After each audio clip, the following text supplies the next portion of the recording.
Hey, good afternoon, everyone, and welcome to today's live virtual conference brought to you by Our Hometown. My name is Matt Larson. I'm the president and CEO of Our Hometown. And today I'm going to talk to you about how to increase digital subscriptions. And I'm basically going to share some tactics on the strategic level for how to set up your paywall, different ways that we look at that and the publishers that we work with. Different ways that they're approaching that. And then also I want to get into some of the sales tactics, getting a little bit more aggressive with selling digital subscriptions. I want to talk to you about that too. So that's actually a pretty good outline right there. But let me just break it down again. So we got paywall models, just a real quick overview of all the different options that are out there today.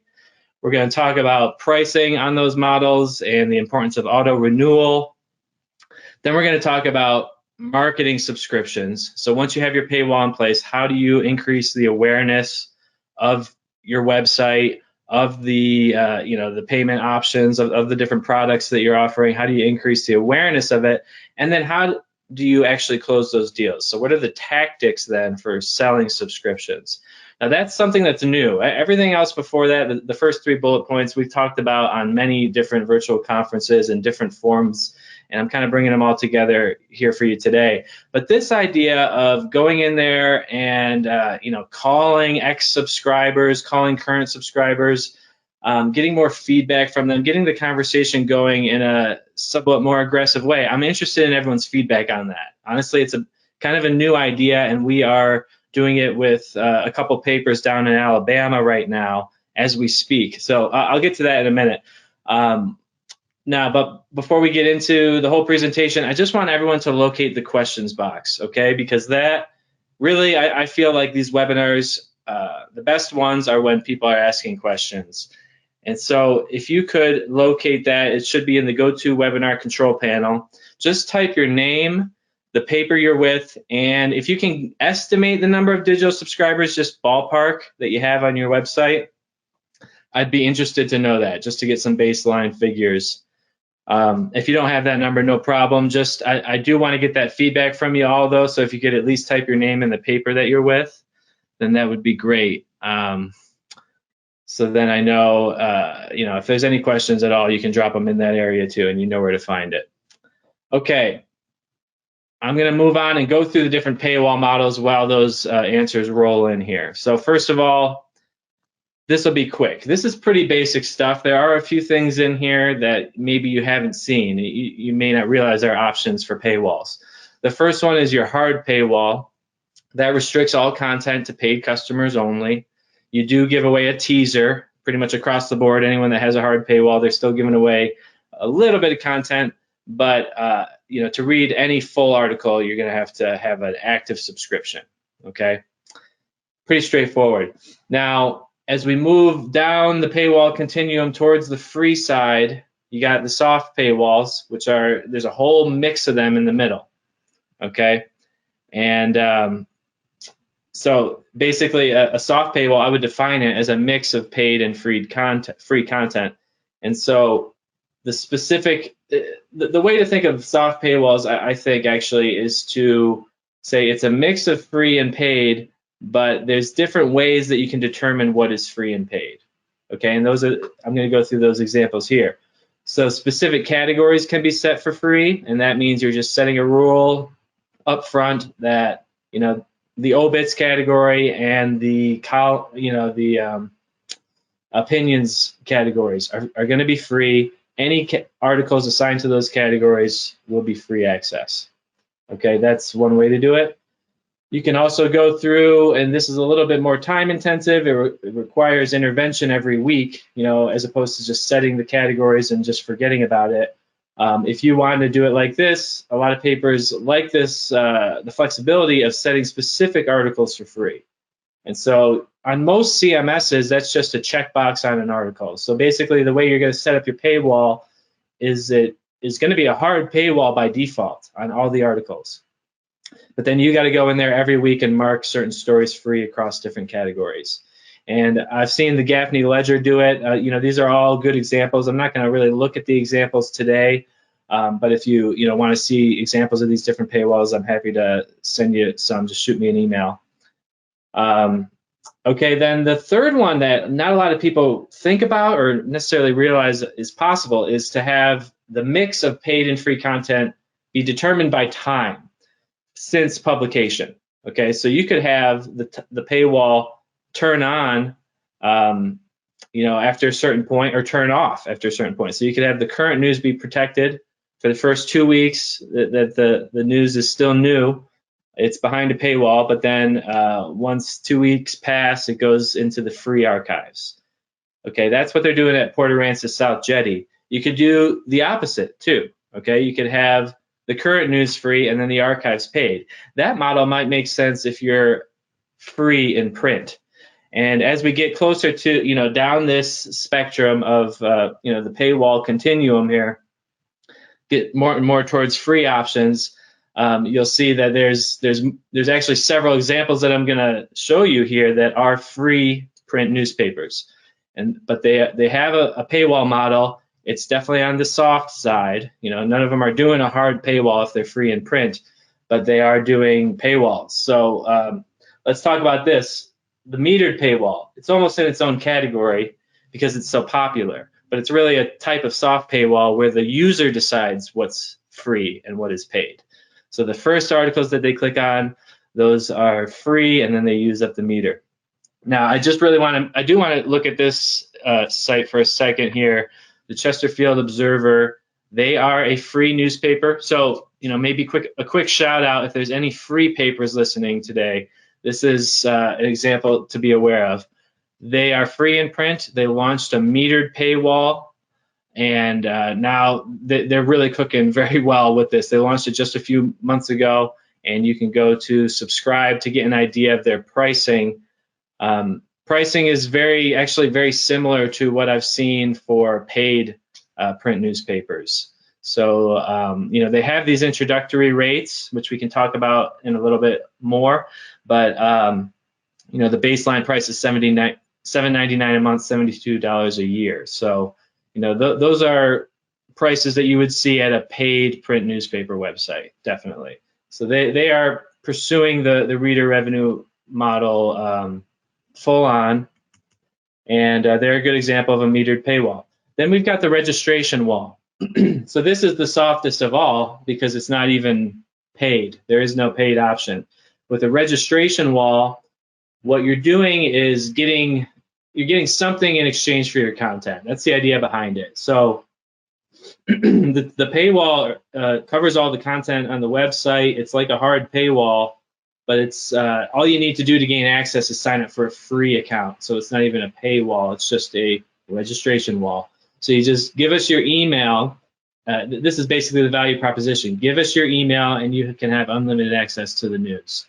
But if you're going to go this way, you got to have another way to monetize those emails, and that can be through email, newsletter marketing for your advertisers, put their ads in there, or some other way, something else that you can do with these emails that you're generating. But at least you're getting the emails of your audience.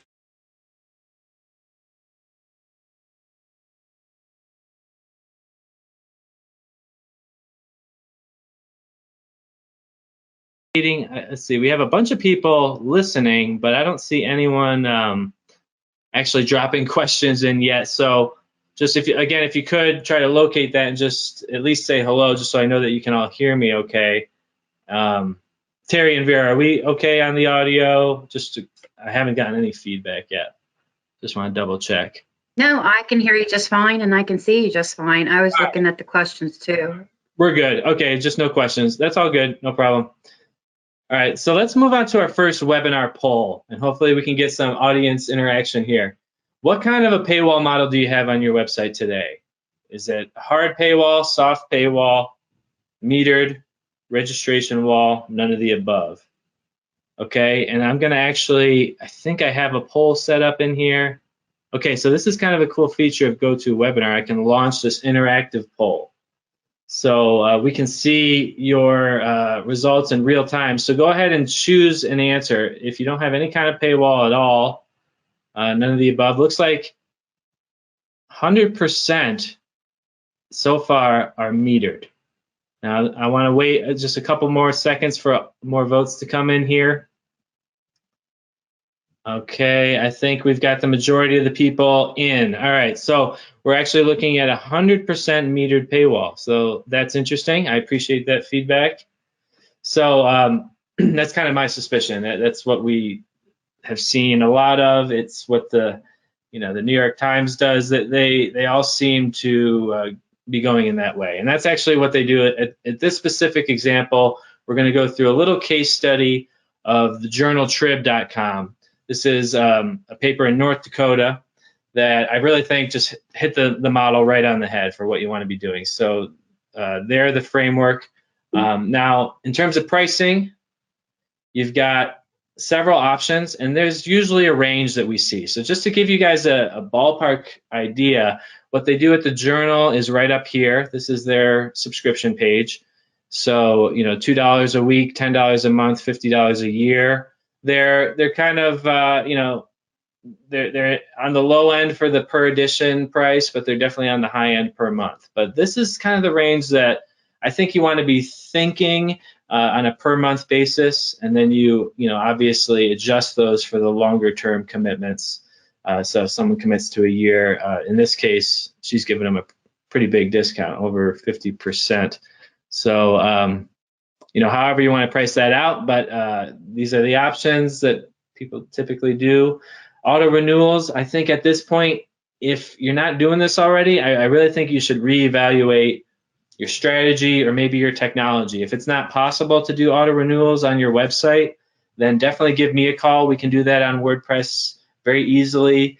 You would just need a Stripe account to accept the payments, but we can do that. And if we can do it, we should, because the whole culture of digital content consumption, everyone is used to paying month to month and having it auto renew, like for their Netflix account. That's what I'm always trying to compare the newspapers to. It's like Netflix, so you really want to, I think, definitely offer that month-to-month option, but then any variation on that is up to you with most paywall systems. Okay, let's see here. Good. So now I'm going to just quickly go through the different, basically just to make sure you have all your bases covered on the marketing. All the different places that you should have marketing for your website, just to promote the website, but also to promote subscriptions specifically. So homepage, article teaser, newsletter, social media, and print. These are the areas that we're going to be looking at. And remember, the goal is to always drive them to this subscription page. That's what we have right here. This is just a block that shows up on the Journal Tribune's subscription page, and everything is pointed to that. So the first thing, that just box you want to check on your checklist, do we have a clear way for people to subscribe on the home page? Okay, I think a lot of people, when they have, especially someone else set up their website for them that's not in the newspaper business, then they'll just throw the subscribe button in the primary navigation, or worse, even like in the footer or something like that, somewhere tucked away that blends in with everything else. You really want to just separate that out. I like to have it as like a big red button. Red is a good color. Blue, like these are popular colors in the ad industry these days. So you want to focus on what's working there, but also not make it, I kind of like the idea of not making it look like an ad. It's kind of, this is like a button on the website. It's a function of the website. But, some people will also run house ads on the right column or anywhere on the homepage, because your homepage is just going to be where you get the most traffic. And if you put it in the header message, like right in the nameplate area, then it will be on every page of the website. And that's actually, the most ideal. Then we've got the article teaser. And I think, again, most CMSs probably work like this by default. If not, it might be just an option to turn this on. So you might want to look into it. I know it's possible on WordPress where you can customize the message that shows up on the article teaser where it cuts off. So you've got, this is a case where, someone clicked on a newsletter link, or they came to the homepage, they clicked on an article, and maybe they ran out of their metered count, right, for the month. So they see this. Okay, now this is a key point to capture sales, because this is a person that has used up their allotted 3 or 4 articles a month, and we want to make it very easy for them to subscribe. So we don't want them to have to go back to the homepage and look for that button, even if they remember where that is, because we did good marketing there. We want to have the button right here, subscribe today. You can do a lot more with this. You can have a large red subscribe button here too, to make it consistent across the board. But this is all customizable in WordPress. So that's another important place to capture people. This is kind of like a point further back in the purchase cycle. If they're on the actual article, that's the closest to making a purchase. But this is the newsletter, and this is a great tool for, I guess, widening the funnel, the sales funnel, getting more leads into the funnel and starting to get information on what they're interested in. You can do all that with the newsletter. We'll talk about that in a minute here on the sales part. But for this, really all that I'm saying here is that you want to have a newsletter going out that's free and is basically a lead generator for you. So you set it up so that anyone can sign up for the newsletter. They get the headlines and teasers for free emailed to them once a week. They click on any of these teasers and they either hit the paywall or they hit the meter. But this is just going out automatically. It's pulling articles, the latest articles from your website, and every time you just want to have this nice clean branding at the top, your logo, and maybe a message on how to subscribe. Just click here to subscribe for $1.99 a week, or whatever your pricing is. Okay, let's get to then the one other thing I just want to mention for our hometown customers that are listening. Part of our newsletter that I think is a really cool tool is the automated coupon generator. And so what you can do with this is set up basically a separate group of newsletters to go out just to your ex-subscribers or people that have never subscribed to actually pay for the website, but they gave you their email for the newsletter.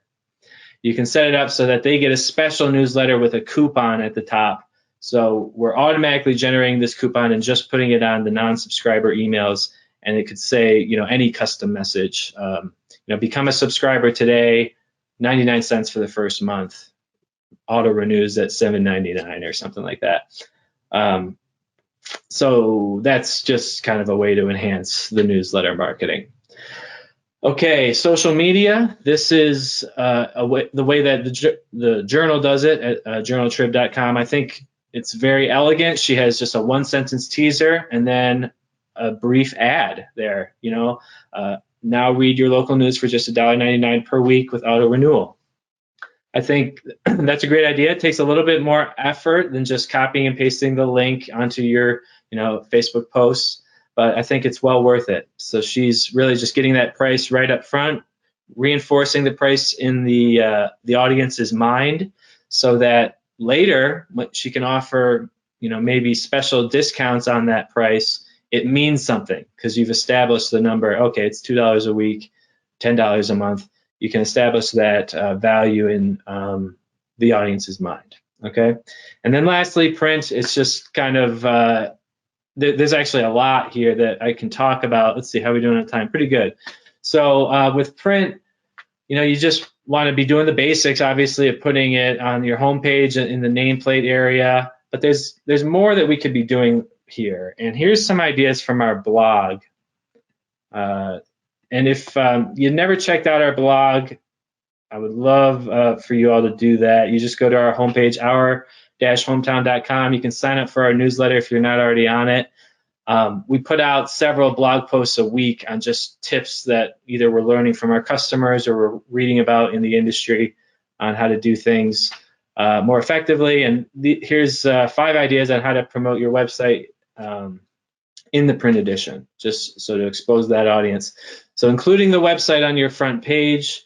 Also, you can include a lot of papers that we see, include the URL on every page of the website, somewhere in the footer. So it's just, again, right on front of mind. If your audience ever wants to go to your website, they know what the URL is. They don't have to Google you or anything. Then publish surplus photos on the website. That's another great use of the unlimited space that you have in terms of the data online. So you can have a story in print with 1 or 2 photos, but maybe you had a couple dozen extras that you weren't able to run, tell the reader in the print edition that there's a whole gallery of images on that story on the website. Maybe even include the URL. Okay. Same thing with actual content, the article, continuing the story online. If you ran out of space for the actual article content, you can run the full version online, an abbreviated version in print, mentioning that in the print edition. And that's one thing that would be very natural if you were doing reverse publishing, something that we talk about a lot with our customers. If you wrote the full version online and then had to do an abbreviated one for print, you could do that very naturally with the reverse publishing workflow. Okay, number 4, you've got interactive content online. So we've got videos, we've got audio articles, which are like mini podcasts that are automatically created for stories on our WordPress platform, and things like polls, contests, and again, just telling the reader about this in the print edition. You've obviously got to do it online first, but then you got to get the eyeballs there. And finally, maybe a more formal way of promoting the website would be to run some type of a house ad there. Okay, so that's just a little bit of a diversion really quick on marketing. Okay, we're doing good on time here. Let me just wrap it up with this idea. Okay, this is the new idea that I haven't really talked about with a lot of publishers outside of our hometown. So interested in your feedback. Definitely drop any questions or comments that you have. So this idea of selling subscriptions, if anyone has done this type of thing, please tell me. I'd love to pick your brain on this, but we've been ramping this up this week. Now, if you were to start selling subscriptions, if you were to, this is just kind of like just a fun question to think about for a second before I get into what we're doing. Where would you start? If you had this goal, if you had a resource, a rep that you could dedicate to selling more digital subscriptions, where would you start? What would you tell them to do? Where would they get their leads? Okay, how would they go about this? How would they go about running down this sales funnel, creating awareness, creating interest, driving decisions? Okay, drop any ideas you have in the questions area. But what I'm doing now with my team and some of the papers that we're helping on this is to use the newsletter activity to identify the warm leads. Okay, and in your newsletter list, when you have a free newsletter set up on your site that just goes out to anyone that gives you their email, like I said earlier, it's not the full article that you're giving them, it's just the headline and teaser. But if you have a free newsletter like this, you have a mix, and you don't know who's who just by looking at their email. You have a mix of current subscribers, because when they pay to subscribe to the website, they're automatically put on the newsletter list. You have ex-subscribers in that population, which are subscribers to the newsletter because they were added to the list when they signed up. And unless they unsubscribed, they're still receiving the newsletter.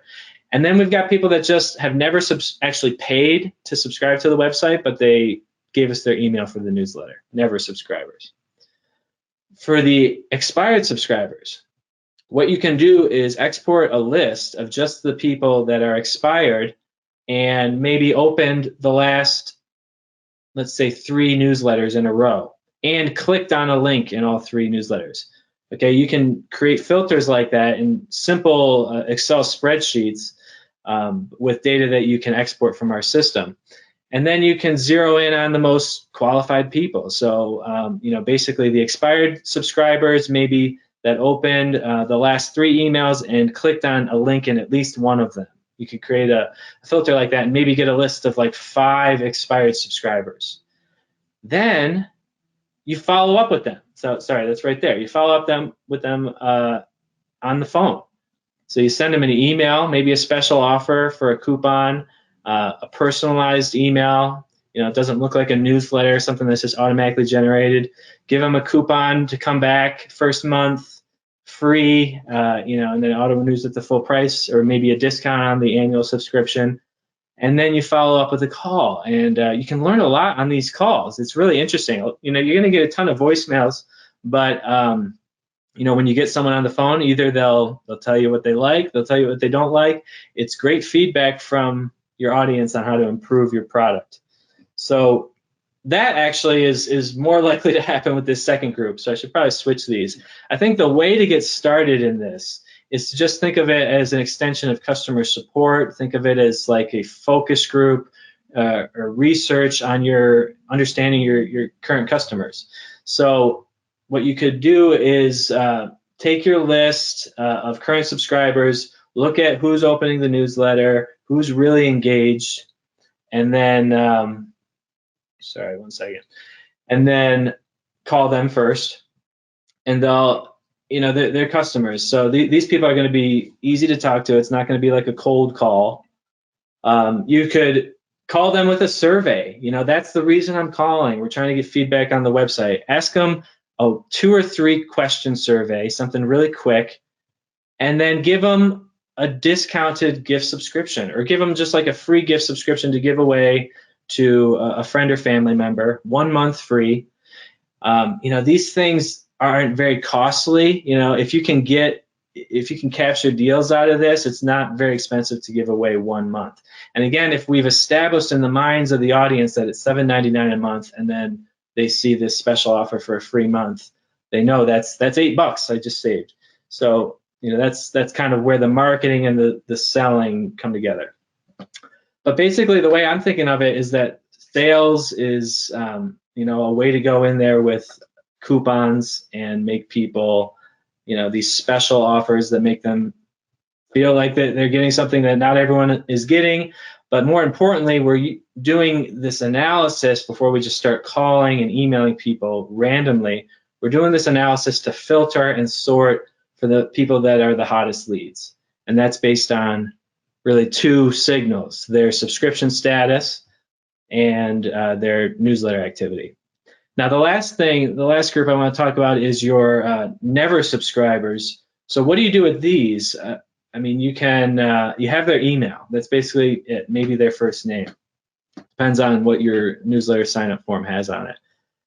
So I think one thing that would be very easy to get out of this is a phone number. So you can email these people a special offer. Again, we're filtering them to see who's opening the newsletter the most, and then we're going down the list, top down, and offering maybe a free month, no strings attached, to just try the website. So you give the most generous offer to the people that have never been a subscriber, because we've got the biggest hurdle there. And so you give them a free month. When you give someone a free month, it's not going to actually require a credit card.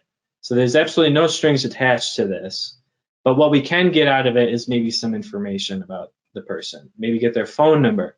So then, next time we come around to their name in the cycle of calling, we can call them the next time. So that's kind of the whole sales funnel that I'm working around. Just taking these email leads and determining interest by the filters, and then driving the decision and action by just being a little bit more aggressive with the follow-up, and just kind of using it basically as an opportunity to offer technical support. That's almost how you could frame it, or how you could think of it. You could almost just take someone at your paper that is normally just dealing with subscriber issues on the website.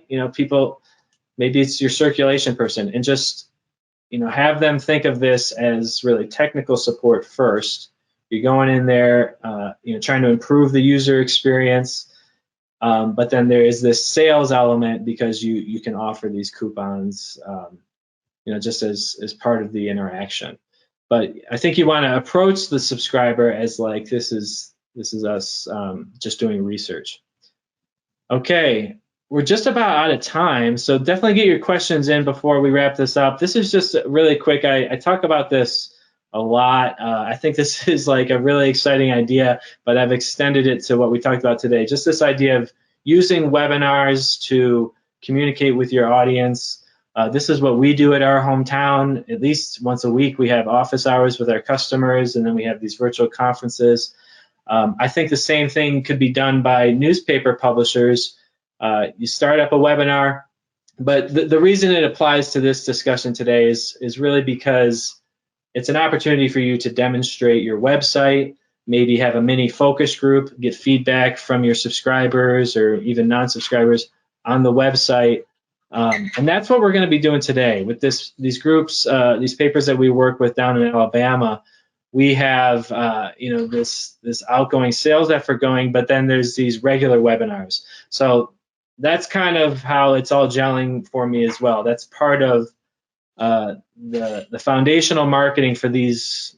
I kind of want to call them digital subscription sales blitzes. Is kind of what it is. It's like a sales blitz that you would do for the website for selling web ads, but it's really geared towards subscriptions, which not a lot of people seem to spend a lot of time on. Okay, so that's all that I've got for you all today. I just want to run this by you so you all know we've got a lot of exciting virtual conferences coming up at the end of the year here and going into 2021. Actually, a lot of these are based off of this first one. So we're doing this special presentation on 6 innovations for local online news publishing. And then that's gonna be like a rapid fire session, like 5 minutes talking about each thing. And then we're gonna have a dedicated virtual conference for each of those 6 innovations over the next few months. So I hope you all take some time to come out for that. We'll be announcing it via the newsletter. And just to wrap it up here, now that we're just about done, and again, last minute, drop any questions that you have. But again, my name is Matt Larson. I'm with Our Hometown, and we work with community newspapers. We've been doing this for over 23 years. We're a family business founded in upstate New York in 1997. And we currently manage newspaper websites and native apps for hundreds of papers all across North America, the US and Canada. We're hosted on Amazon Web Services, integrated with Adobe InDesign, Google Docs, and also with iOS and Android for the apps. And I think that the way I'm really framing this company is all around customer support. This is where I'm taking it.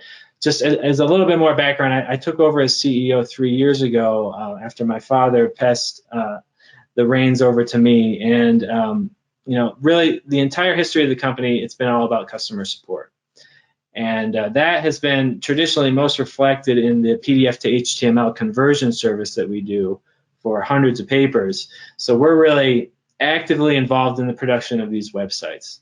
So they send us their files and we update the stories online for them. But we're taking it much further beyond that, and I'm trying to increase the scope beyond it to more of a strategic level, to look at what is happening in this industry, with everything going on.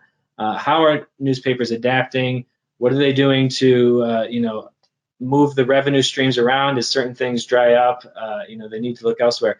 And that's what these virtual conferences are all about. So that's what you saw today. We do these at least monthly, and we also have weekly office hours. So we're very hands-on with the customer, sometimes meeting several times a week with customers. So I hope you'll reach out to us if you're looking for help with your website. This is what we have to offer. And if you just shoot me an email, I'd be happy to set up a one-on-one demo where we can talk about what you're doing with your website today, how maybe we could do things better on our platform, and what would be involved in moving in that direction. So that's all I've got for you guys today. So thank you all very much for sticking through to the end. This was a pretty short one today. I usually try to keep it a little shorter when I don't have a guest with me. So I think we've addressed all questions that I saw come up. So I think we'll just wrap it up, and I will leave it on the screen, our schedule, so you guys can check that out as you shuffle out. All right, everyone, have a great weekend, and thank you all again for joining me today. Take care.